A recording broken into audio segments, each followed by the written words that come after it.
Hello, we are here with our very first LOZ band vlog, Kingz of Stoner Pop. Here with Dr. LuvBeatz. Here with Mother F and John Durham, JD. Here with West Treadway and Spirit up the mountain. With your boy Fozzy.J in the middle here. So, this is just a new vlog that we're going to do and put out for our subscribers and our fans. It's unscripted, unhinged really. And we just hope you guys enjoy it. What you guys say there, bud? Welcome to the couch. Yeah, welcome to the couch. So, today what we're going to start with is what stoner pop means to each of us individually. We've never talked about this as a group, so it's going to be an interesting little thing. So, Mr. Dr. LuvBeatz, what is stoner pop? So, because people out there go, what? What is this? What is this music you have? What genre are you? And then you start naming about 1,000 genres, and they're just like, we don't take you seriously anymore. So we had to encompass it, I think. But go ahead. Yeah, I know. It's like you can. What can you be the kings of? Something that you created. So no, how did that? I mean, that's what I think of it now. But in the birth of it, I mean, John just kind of put those together. You know, like two words that could technically be viewed as negative or whatever, like your stoner, like your pop music, but it's two negatives. We put them together, and you can still view it as a negative thing, but if you get it, if you know what L.O.Z is about, you're like, dude, that's what I'm about, having a good time. And technically our common thread is we got pop music. The word pop stands for popular. It's just catchy, good music, and if everybody likes it, I mean, not if everybody. If we like it, then we hope everybody else likes it. So that's all popular means, right? I mean, people like it. How did you come up with that? Or yeah, I guess that idea had just been bouncing around for a long time. I guess there's stoner rock and stoner metal. Oh, there's stoner metal too. Which is hilarious, but in its own, I don't know. It's that's an oxymoron, but I think Sabbath's stoner metal. Oh yeah, I guess you're right. Doom metal or yeah, I think. But so I just always liked that idea. And then I don't have any problem being in a pop band. My younger self would have recoiled at the idea. But stoner pop is just supposed to be a distillation of all the pop music that has come before us and a vision of the pop music that might come after us, or just one of the many forms that pop music might take in the future. And so I guess just like every band, it's our attempt to distill all of our influences into one cohesive sound, which is easier said than done. And I think song to song, hopefully we sound different. But I think if you put it all together, it should sound, I guess, like modern pop that's well-versed in all of the former iterations of pop. Yeah. But exactly. Made by stoners. Exactly. That's exactly what I said earlier, but in just layman's terms. But that's so us, if you know us as people, it's yeah, we'll listen to the Grateful Dead, and Wes and John know so much Fish, but it's the same time, when I went to go see Katy Perry, John was the first person who was like, dude, that's so awesome. And I was like, there's this common thread of pop music, because Josh got me into 90s R&B pop, which is some of the best pop. And that's exactly why we sound like we do, because I grew up on R&B, hip hop, and classic rock. Well, now classic rock, like Tom Petty, something like that. Now I guess it's almost prehistoric rock. Yeah, oldies at this point. And so if you grew up on punk or even non-secular music at the time, yeah, and you heard some of that, and then you punk, and you got into all that stuff, and then John was listening to probably everything. You were probably into everything when you were a kid. Oh yeah, within reason. Yeah, did you have the No Strings Attached album? Oh yeah, No Strings Attached. Or my sister had it, and I just listened to it. That's what it was. All the sister the time. had it. So it was okay to listen to it if you're. That's my sister has it. But you made sure she got it. But also, I knew at a young age that it didn't matter. I just liked music, and it was whatever. You like what you like, and it doesn't. I mean, whatever. You don't have to listen to music. You don't listen to music with other people. Let's say you're at a concert. You're there with other people, but you're not talking to somebody about what's going on. And if you are, you're an asshole. So music's an introspective, a personal thing. So whatever you like, that's cool. It's whatever makes you feel. That's what music's for. So, but I digress. I don't remember what we're talking about. No, but it's just that pop aspect where it's just It's pop because it's easy, it's simple, it's almost like a lullaby or something like that. Where it's the simplicity of the pop is what our common denominator. Like everybody can get on with that because it's just catchy and easy. Yeah, I spent a lot of time studying and playing complex, dense music, which was fun, but I mean, just not accessible. And I got tired of playing music that was basically like museum pieces and kept alive by these small groups of self-centered people who try to convince you that this genre has validity. So I kind of just, I mean, yeah, you guys, that was the thing I was always attracted to about this band. You guys just wrote good songs, and so that was the first time in my life I was really able to dive into that. I'd written songs before, but to actually have a band to play them consistently was something different.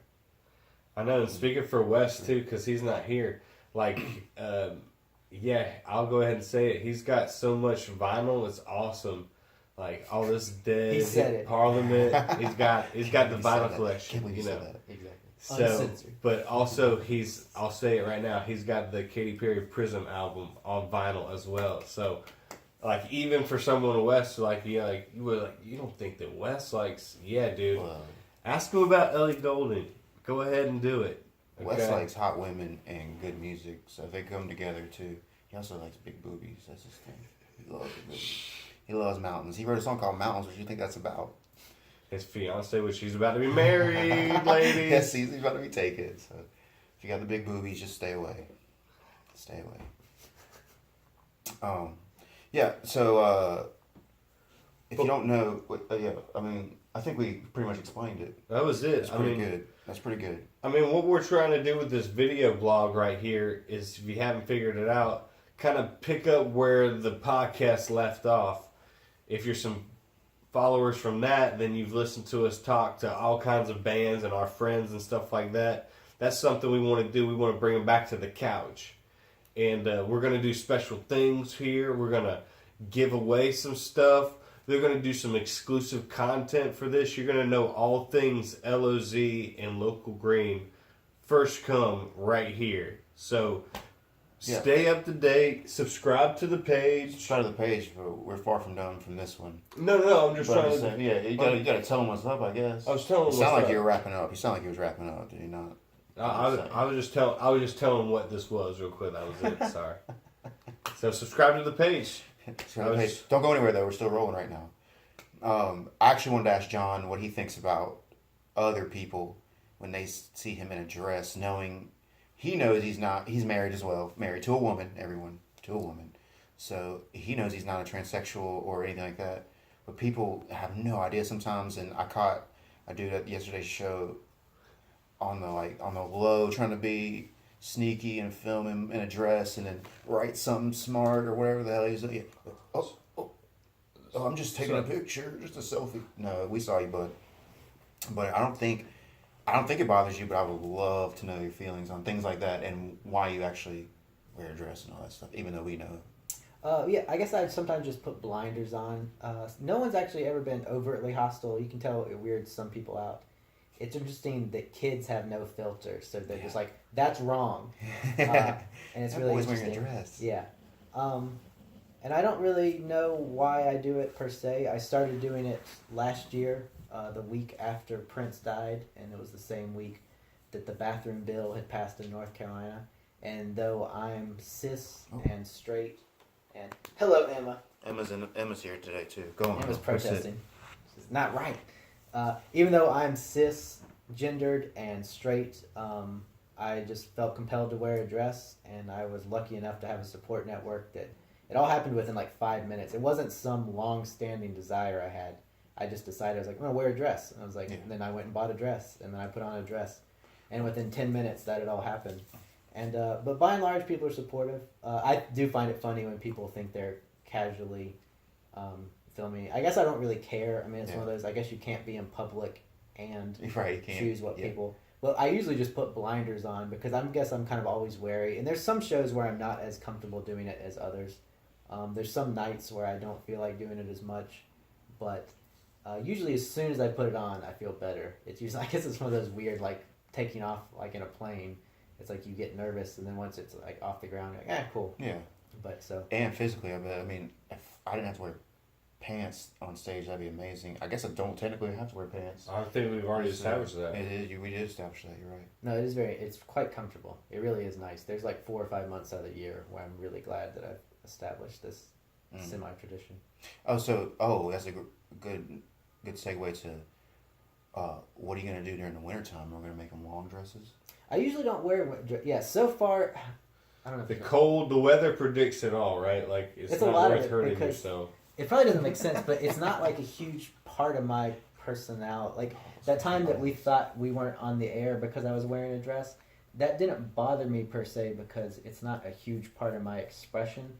So what I'm trying to say is when winter rolls around, it's like, well, I'm just not going to wear dresses. Yeah. It's like it's not that important to me. I'm not going to start wearing leggings just so I can keep wearing dresses, because whatever dresses express about me, it's not something. Well, I don't know. I can go 4 or 5 months without wearing one, and I don't feel trapped or anything like that. Because it is weird. I don't know. I don't wear them around the house that much. It's really, it's just kind of a music thing, and so it's kind of close to a costume. Well, yeah, that's why. Well, that's not why I like it. I like it because it sets us apart from other bands. So I mean, in a world full of fucking amazing musicians and bands that anyone could make it at any time. It just depends on who stands out more, I guess, or what the timing is. Timing is everything, I suppose. But like, so when people see us and we have a dude in a dress on stage and he's also shredding a guitar, people will notice us more, and I think that's always good. We have good energy on stage, anyways. So it's not like it's necessary. But when you started doing it, I was like, yeah, we're doing this. We're just setting ourselves apart, which I think's great. So. I mean, But I'm grateful, yeah. I'm glad you guys are cool with it. Not that, if you hadn't been, that would have just been a reality of it. But I thought it was always cool. I never felt anything other than support.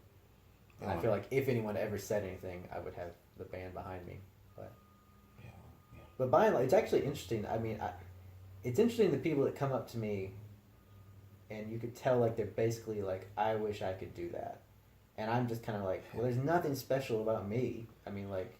But then the flip side is I realize I do. I have like parents who are like cool with it. I have a wife who's cool with it. My grandpa showed up at this last Swamp Rabbit Music Fest, and he was a little weirded out. And I was like, don't worry, I get plenty of pussy. And that shut him down. And he hasn't said anything since then. But so I guess I do have a support network. But it's just interesting. People do come up and not a lot. I'm not everyone, don't get me wrong. But it happens more than once or twice that people are like, and if you read between their lines, they're like, I think it's really cool you do that. I was like, oh, okay. That's an interesting aspect too. It's like dudes are like, what's going on with this guy? Or like, cool man, rock and roll. And the chicks are like, oh my god, let's get together here. Let's either talk about where you got the dress, or let me see what's underneath that dress. I just think about Prince. I was like, how many times Prince walked in the room, people were like, who's this queer? And he walked out with like the hottest girl. And says, my point is, the outerwear does not make the man. Or the woman. Yeah, or the person. The person. There you go. Cool. So, I don't know when we're going to air this, to be honest with you, but we got shows coming up, so we can talk about what we got coming up. Halloween.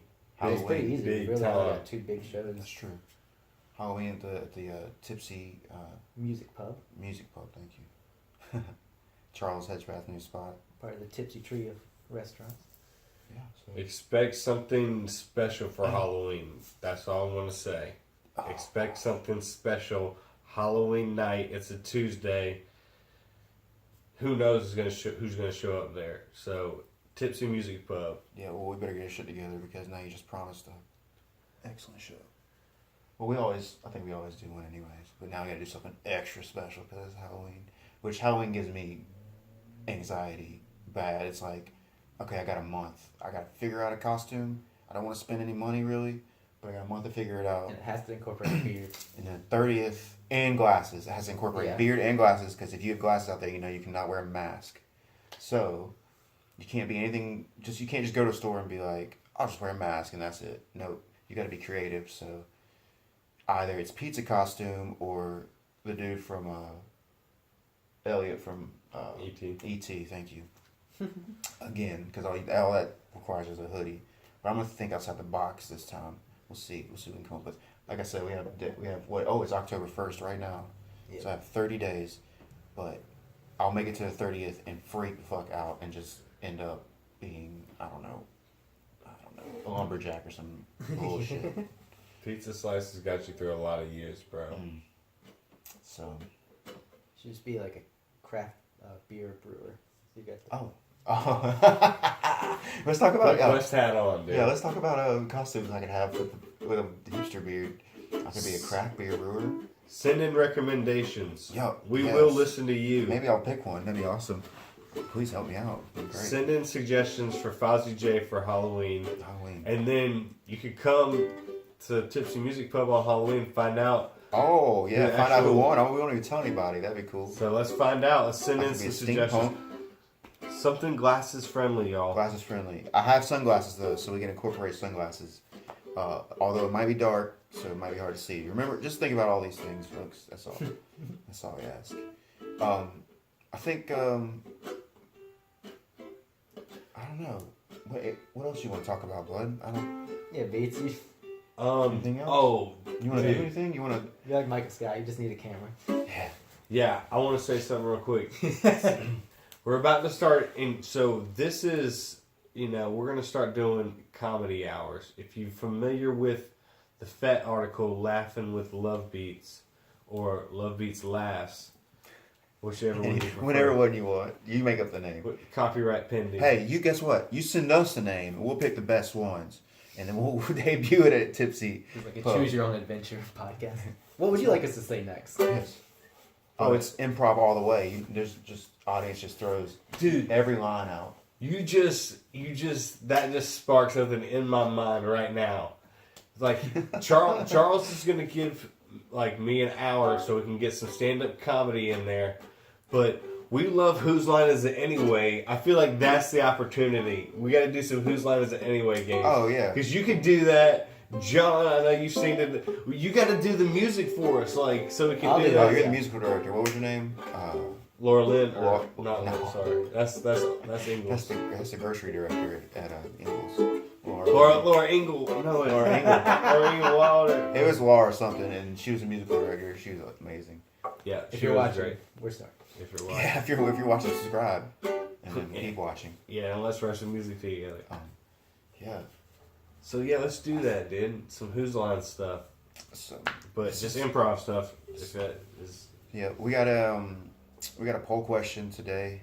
It's gonna be right here, and you're gonna win one of these T-shirts, either the Squidopus or the L.O.Z. Food Line one, which is way up there. And let me see if I can just jerk it down real quick. Oh my god, this is dangerous. Oh, it happened. It happened, Joe. Here it is.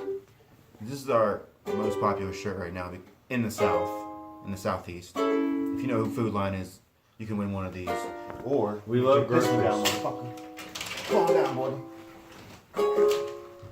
This is one of my personal favorites right here coming up, y'all. Or we got Squidopus.